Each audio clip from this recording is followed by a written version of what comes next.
Preocúpanos a ocupación de 4 paredes baleiras por necesidade, pero toleramos a ocupación militar dos territorios do pobo palestino.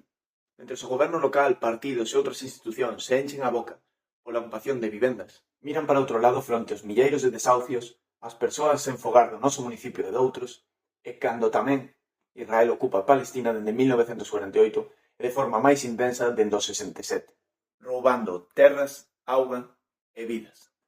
O que ocorre en Gaza é un xenocidio que leva 76 anos. O máis perigoso de todo, a normalización. Máis de 70.000 persoas asesinadas dende outubro de 2023. Mentres os altos ao fogo son sistemáticamente incumpridos, bloquéase a entrada de axuda humanitaria, asasínase a persoal da ONU e viólanse os dereitos internacionais coa mirada cómplice de Occidente. En Pontareas, que sucede?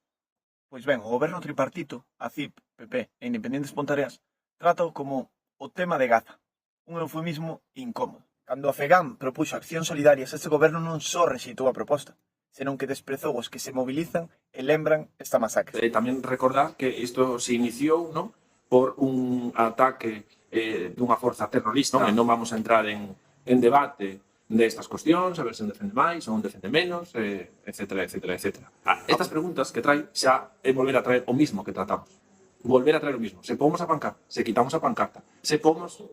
O silenzo non é neutralidade, é complicidade. E a única ocupación que lles molesta é a que non te nome nin responsabilidades políticas.